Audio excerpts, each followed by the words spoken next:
The first sound you hear isn't an alarm. It's a vibration, a dull, angry buzz against the cheap IKEA nightstand that makes the glass of water next to it shiver. It's 6:45 a.m. on a Tuesday, October 7th, 2025, in a one-bedroom apartment on the 4th floor of a building in Bushwick, Brooklyn.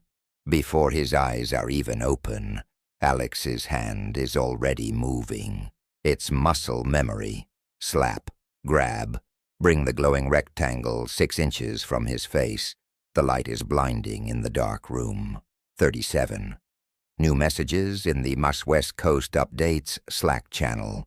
A fist of anxiety, cold and solid, forms right under his sternum. The day hasn't even started, and he's already behind. He swings his feet onto the floor. The wood is cold. His phone is warm. P.S. reading a message from Maya in Portland. Something about Q4 projections being moved up, while his brain is still trying to remember what day it is. This is the ritual, the cognitive tax you pay just for existing, the price of admission to another day. In the kitchen, the espresso machine gargles and hisses. The sound is sharp, aggressive. He watches the dark liquid drip into the cup, but he doesn't really see it. He's mentally already in the 9:30 a.m. stand-up, rehearsing what he'll say. The rich, bitter smell of the coffee, which used to be his favorite part of the morning, is just a background note now. A fuel smell. He takes the first scalding sip while scrolling through emails on his laptop, perched on the edge of the kitchen counter. The screen's blue light mixes with the weak yellow glow of the autumn sun trying to break through his window. This is the before, not a dramatic rock-bottom before, just the quiet, grinding before that millions of people know. The shower is hot, but he doesn't feel refreshed. The water is just another thing happening to him while he worries. He dresses in the uniform, dark jeans, a gray Henley, socks that probably done match. His mind a million miles away in a spreadsheet he hasn't even opened yet. The subway at 7:45 a.m. is a cathedral of exhaustion. The air is thick with the smell of damp wool, cheap perfume, and the metallic tang of the tracks. The train screams into the station, a sound so loud it vibrates in your back teeth. Alex finds a spot by the doors, leans against the glass, and does what everyone else does. He looks down at his phone, a flood of faces, all lit by the same eerie glow, all scrolling, tapping, staring. No one looks at each other. No one looks out the window at the blur of graffiti and brick. The train lurches, and a dozen people sway together, silently, a ballet of disconnect. He gets off at 14th Street, swallowed by the river of suits and backpacks, flowing up the stairs into the sharp October air. His office is a creative space in Flatiron, all exposed brick and industrial lighting. He swipes his key card, a soft beep, and the hum of the place hits him, not the sound of people talking, but the sound of machines, the whir of a dozen laptops, the low drone of the HVAC, the frantic clicking of a mouse.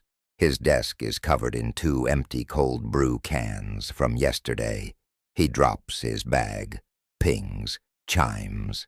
The notifications are like little needles, each one a tiny poke of, "You should be doing something."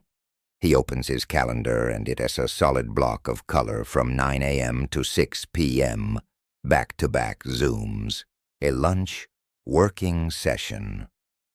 The 3 p.m. slot just says deep work, but he knows deep down that's when the real crash will hit. That's when he'll need another cold brew, when his eyes will feel gritty, when he'll open the same document 5 times without reading a word. The 11:30 a.m. Zoom is the perfect example. 6 faces in little boxes. Everyone is on mute. Alex is on mute, too. He's technically listening to Susan from Chicago talk about deliverables, but really he's checking a sports score on his other monitor his foot jiggling under the desk like a frantic metronome. He feels a tightness in his jaw. He realizes he's been clenching his teeth for the last 20 minutes. He unmutes to say, "Sounds good, Susan," in a voice that sounds like someone else's. Friendly, engaged. He mutes again. The tightness returns. 3:17 p.m.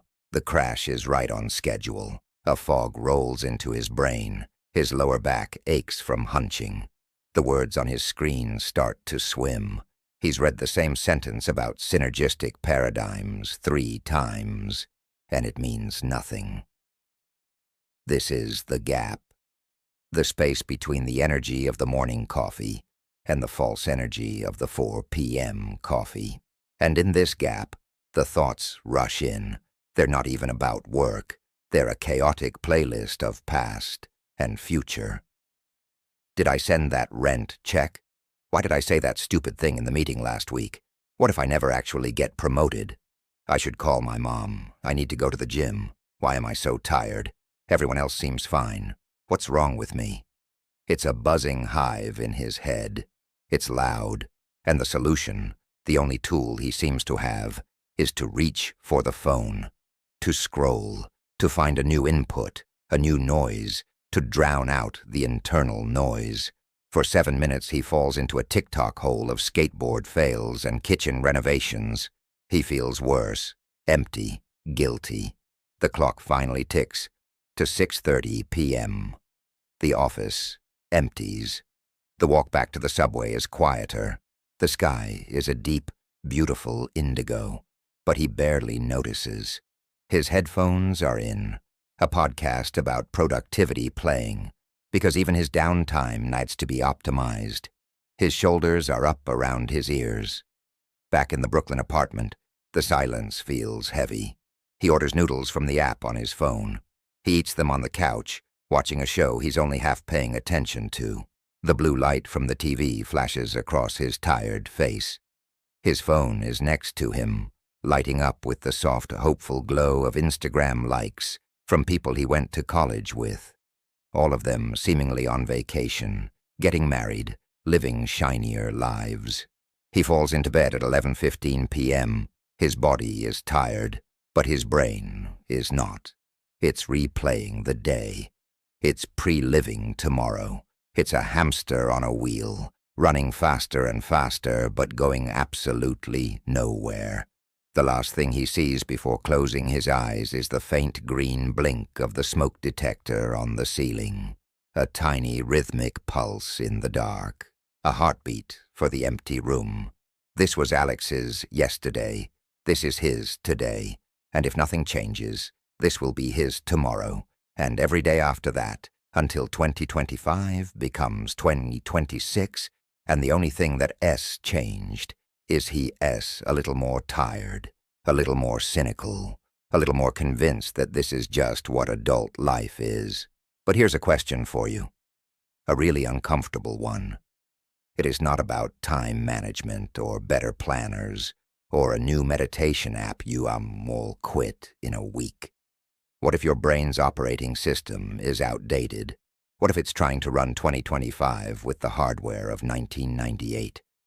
What if that buzzing hive of thoughts, that constant low-grade panic, that afternoon crash, what if it's not a personal failing? What if it's a system problem? We spend our days feeding our brains more information, more pings, more news, more updates, more scrolls, thinking it will help.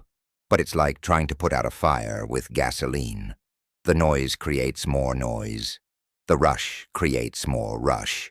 And the biggest lie we believe, the one that keeps us trapped in this cycle, it's the lie that those thoughts are you. That the anxious monologue is your personality. That the exhaustion is your baseline. It's not. That blinking green light in the dark, it's not just a smoke detector. It's a signal, a tiny, persistent pulse saying something isn't right. Your nervous system has been sending you the same signal all day, with that knot in your stomach, that clenched jaw, that racing heart when an email pops up. You've tried to quiet the mind. But what if the secret isn't to fight the noise in your head? What if the secret is to change the channel? And what if neuroscience has found a way to do it not in 20 minutes of silent meditation, but in the space between one breath and the next, in just 7 seconds? Before you scroll away, before you click to the next video, just do this one thing with me. Look away from this screen, just for a moment. Find one thing in your room that's blue. Not just blue, but find the specific shade. Is it a steel blue, a slate blue, a faded denim blue on a pillow? Name it, just to yourself. Navy. Sky. Robin's egg. You just created a tiny crack in the autopilot, a flicker of awareness that wasn't about the past or the future, but about the right now. That's where it starts. Not with a huge life overhaul, but with a single 7-second detour. Your 2026 self will thank you. So what happens next? What did Alex do after he saw that blinking green light in the dark and realized he was stuck in a loop? Nothing at first. He woke up the next morning, Wednesday, October 8th, and did the exact same thing. Hand to the phone, heart sinking at the notifications, the cold floor, the bitter coffee. He was on autopilot. His body moved through the motions, but his mind was somewhere else, replaying that nagging question from yesterday. What if this isn't just a busy season? What if this is just me? That's the trap. Not the busyness, not the emails. It's the story we tell ourselves about it all. Let me show you what I mean. At 10 a.m. that Wednesday, Alex had a break between calls. He sat at his desk, the sun making a warm rectangle on the scuffed wooden surface. He had 15 minutes. He thought, I should do something good for myself. I should meditate. He'd heard it 1,000,000 times. It's the answer to everything, right? He opened a popular meditation app on his phone. He selected a 10-minute anxiety release session. He put in his earbuds. A calm voice began. Find a comfortable seat. Close your eyes. Focus on your breath. And Alex tried. He really did. For about 45 seconds. He felt his breath go in and out. He noticed the hum of the office fridge. And then, did I reply to David's email? I need to get chicken for dinner. My left knee is itchy. I'm bad at this. Why can't I just focus? That guy's voice is annoying. I have so much to do. This is a waste of time. It was like a popcorn machine had gone off in his head. Every anxious thought, every to-do, every random itch popped up louder and more demanding the second he tried to be quiet. He lasted 6 minutes before he gave up, pulled out his earbuds, and felt like a failure again. He opened his email with a sigh that came from his shoes. The brief silence had just made the noise seem louder. Here's the lie he believed. The lie maybe you've believed, too. If I cannot quiet my mind, I'm broken. I lack discipline. Everyone else can do this. What's wrong with me? We think the villain is our laziness, our weak willpower, our inability to stick to a 20-minute silent sit every morning at 5 a.m. But that's not the villain. Neuroscience has a name for the real villain. It's called the default mode network. Think of it as your brain's background radio station. When you're not actively focused on a task, like when you're commuting, showering, or trying to meditate, this network kicks in. And what does it play? Greatest hits from the past. Remember that embarrassing thing you said in 2014? And previews of coming anxieties. What will you do if you get laid off next year? It's not you. It's a default setting. A piece of mental hardware that evolved to keep us safe by scanning for threats and problems. But in 2025, in a world with 74 micro-anxiety spikes before lunch, that hardware is overloaded. It's like an overzealous paranoid security guard who keeps sounding the alarm because someone tagged the company Instagram account. It's working too hard with bad information. Here's a thought that might change everything for you. The real trap isn't the anxiety itself. The real trap is that we start to believe the frantic voice in our head. We think that in a radio station broadcasting non-stop worry is actually who we are. We confuse the state of being stressed with our actual identity. We say things like, "I'm just an anxious person," or "I'm a natural-born worrier." Let me tell you about Sarah, a project manager in Chicago. She felt this way too.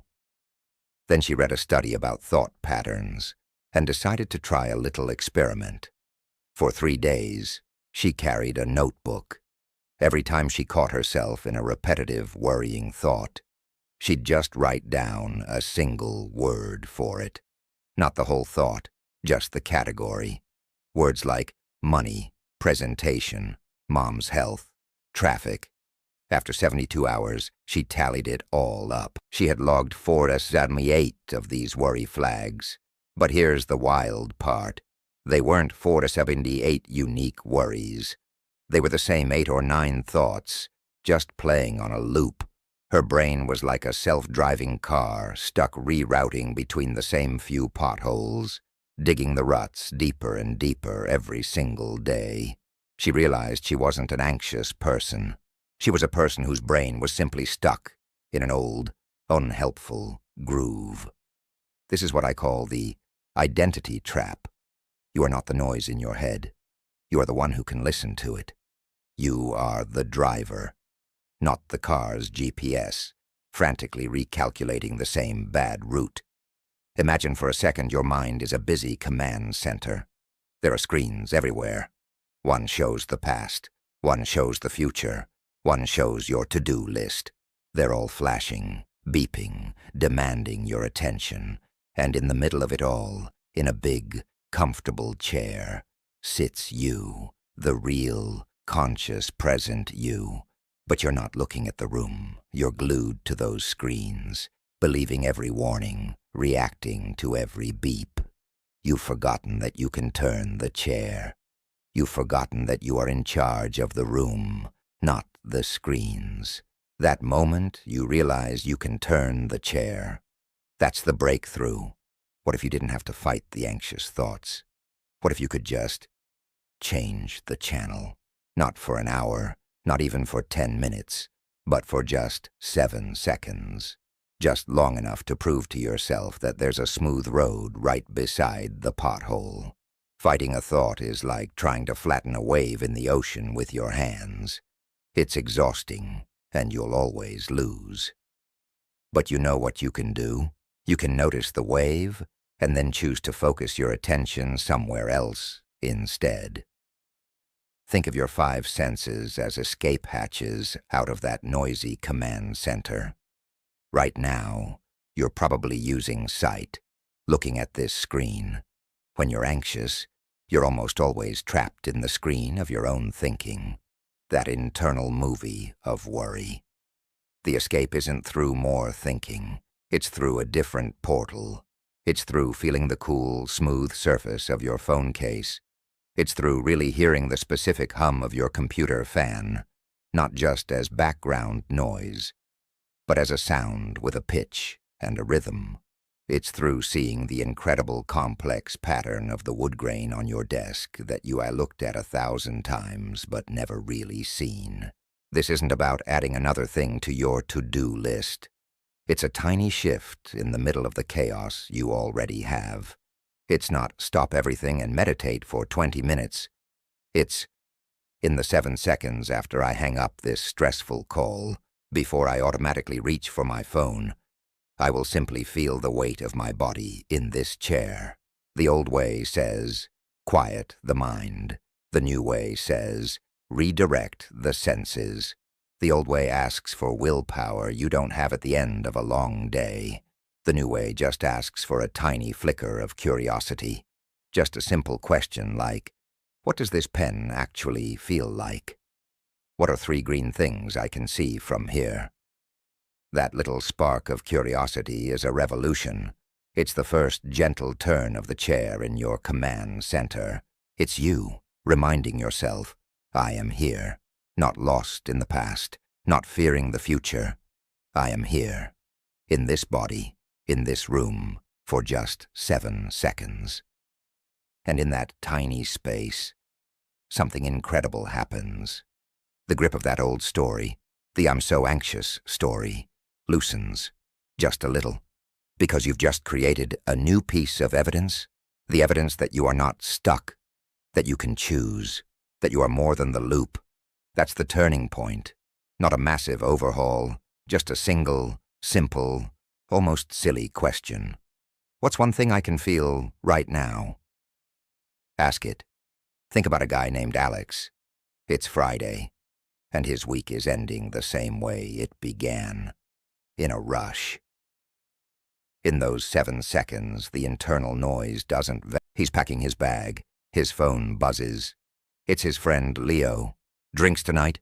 Need to vent about my boss. Alex feels that familiar knot tighten in his stomach. The thought of a noisy bar is exhausting. He types back, can't, wiped out, maybe next week.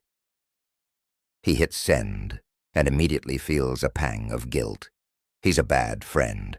Walking to the subway, he's not thinking about his walk. He's thinking about the report he has to finish, about Leo being mad at him, about how he's always so tired.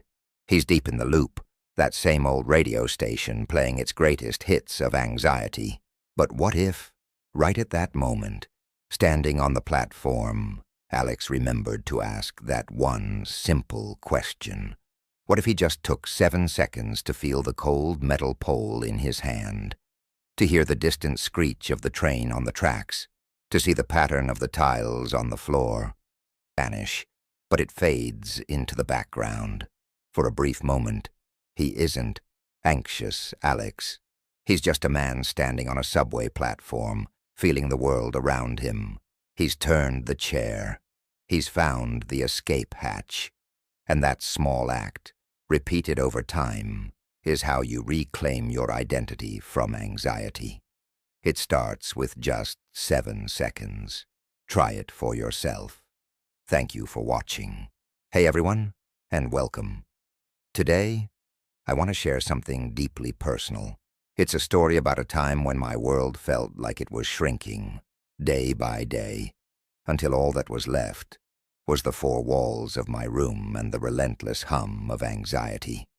I hope that by sharing this, maybe, just maybe, it can help someone out there who feels the same way. It didn't happen overnight. It started subtly.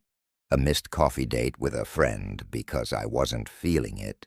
Skipping a family gathering because the thought of small talk felt exhausting. These small decisions, these little no's, began to build on each other. Before I knew it, my comfort zone had become a cage. The outside world, once a place of possibility, started to feel like a threat. My heart would race at the thought of a simple trip to the grocery store. What if I have a panic attack in the checkout line? What if everyone stares at me? These what-ifs were like a constant buzzing static in my brain, drowning out everything else. My phone would ring, and I'd just stare at it, my stomach twisting into knots. Each notification felt like a demand, an expectation I couldn't possibly meet. I remember one specific afternoon. The sun was shining, and I could hear kids laughing outside. I was sitting on my floor, scrolling through social media, seeing photos of friends hiking, traveling, just living. And I felt this profound sense of being disconnected, like I was watching life through a smudged window. The loneliness was crushing, but the fear of stepping outside to end it was even greater. I was trapped in a paradox, desperately craving connection, but terrified of the very steps it took to achieve it. That was my rock bottom. Lying on my bedroom floor, tears streaming down my face, feeling completely and utterly defeated, by my own mind. I realized I had two choices. I could let this anxiety swallow me whole, let my world shrink to nothing, or I could fight back, even if it was the scariest thing I'd ever have to do. That night, I made a promise to myself. I wasn't going to let fear be the author of my story anymore. The next morning, I did something that felt monumental. I put on my shoes. That's it. I didn't go outside, not yet. I just put on my shoes. It was a tiny symbol, a declaration of intent.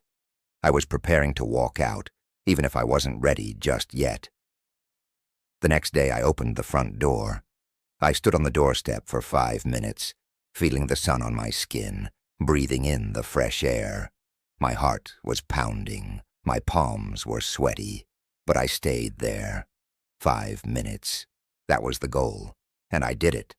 It felt like winning an Olympic medal. This was the beginning of what I now call my micro-bravery project. I broke down every terrifying task into the smallest possible steps. Going to the grocery store? Step 1, get in the car. Step 2, drive to the parking lot. Step 3, just sit in the car for a few minutes. If that's all I could do that day, fine. That was a win. The next day, I'd try to walk to the entrance, then just go inside for one item. It was excruciatingly slow. There were days I failed, days I'd get to the parking lot and just drive right back home, feeling like a complete failure. The negative self-talk would creep back in, whispering, "See, you can't do it. You're broken." But here's the crucial part. I learned to treat those moments not as failures, but as data. Okay, so driving to the store and getting out immediately was too much. What's a smaller step? Maybe just driving around the block. I started to treat myself with the same kindness and patience I would offer a scared child. You wouldn't yell at a child for being afraid of the dark, right? You'd sit with them, hold their hand, and turn on a nightlight. I had to become my own nightlight. I also started to challenge the what-ifs. My therapist gave me this amazing tool. When my brain screamed, "What if you have a panic attack?" I was taught to answer it calmly. Okay, and what if I do? I've had them before. I know they pass. I know how to breathe through it. I will be okay. Acknowledging the fear, instead of fighting it, took away so much of its power. It was like facing a bully. The moment you stop cowering, they lose their edge. One of the biggest game changers for me was mindfulness. It sounds so simple, but learning to anchor myself in the present moment was life-altering. When I felt the anxiety starting to spiral, I'd focus on my senses. What are 5 things I can see? The green of a leaf, a crack in the pavement, the blue of the sky. What are 4 things I can feel? The breeze on my skin, my feet on the ground, the texture of my keys in my hand. This simple exercise pulled my brain out of the chaotic future of what-ifs and planted it firmly in the reality of the right now. And in the right now, I was always okay. Slowly, painstakingly, my world began to expand again. A 5-minute walk became 10. A trip for one item at the store became a full grocery run. I answered a phone call from a friend. Then I made a call. I agreed to a coffee in a quiet, familiar cafe. I remember sitting there clutching my warm mug, actually listening to my friend's story, and realizing that the static in my head was gone. There was just the gentle hum of the coffee shop, my friend's voice, and a feeling I hadn't felt in years. Peace. The journey is not over. I don't think it ever truly is. Anxiety is a part of my story, and some days it's a louder part than others. There are still moments when the old fears whisper at the edge of my mind. But the difference is, now I have tools. I have evidence. I have a library of past wins, of all the times I was scared and did it anyway. I know that a feeling is just a feeling. It's not a fact. And most importantly, I know it will pass. My cage is gone. Not because the anxiety disappeared forever, but because I found the key. And the key was compassion. It was patience. It was the courage to take one tiny shaky step, and then another. If you are listening to this from your own cage right now, please hear me. You are not broken. You are not alone. Your journey back to the world might feel impossibly long, but it starts with one small step. Maybe it's just putting on your shoes. Maybe it's opening a window. Whatever it is, that tiny act of courage is a victory. Celebrate it, and please, reach out. Talk to someone, a friend, a family member, or a professional. You do not have to carry this weight by yourself. Admitting you need help is not a weakness. It's one of the bravest things you can do. There are resources available, like the National Alliance on Mental Illness and the Anxiety and Depression Association of America, that can connect you with the support you deserve. My world is big again. It's filled with coffee dates and family gatherings and grocery runs that are just grocery runs. It's filled with sunshine and laughter and connection. It's not perfect, but it's mine, and I fought for it. You can fight for yours, too, one tiny brave step at a time. Thank you so much for listening to my story. If this resonated with you, please consider liking this video and subscribing for more content. Take care of yourselves and each other.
Have you ever felt like you're just going through the motions?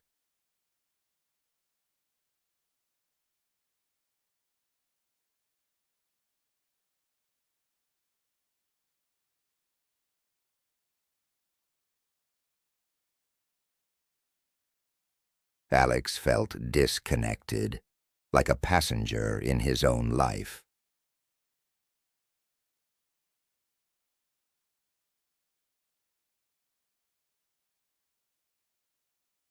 One evening, while aimlessly browsing online, he stumbled upon an article about micro-mindfulness.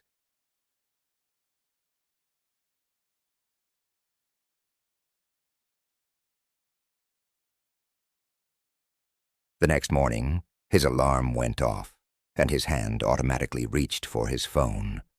But then he remembered. 7 seconds.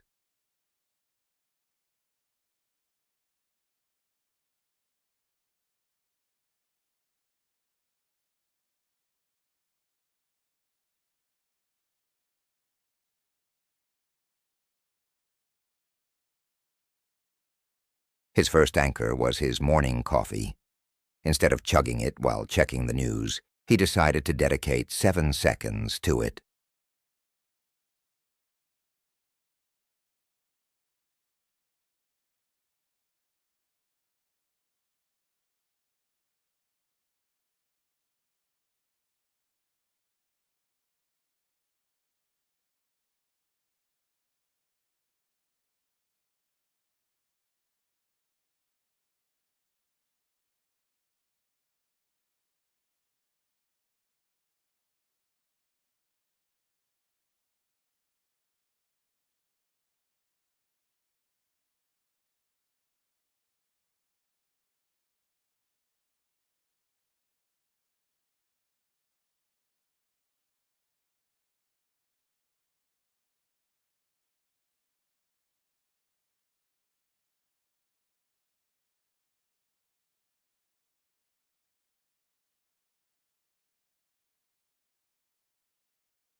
This was a turning point.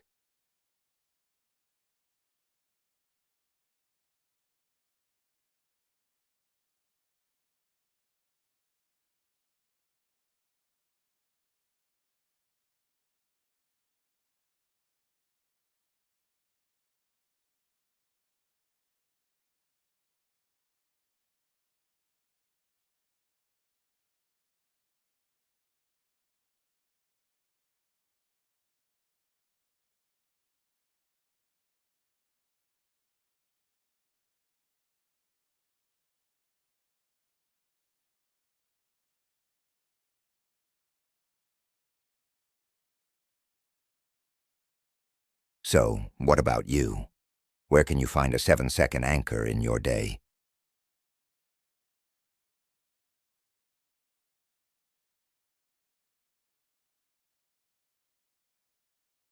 Thank you so much for watching. If this story resonated with you, let me know in the comments what your first 7-second anchor will be. Don't forget to like and subscribe for more content on finding calm in the chaos. See you next time.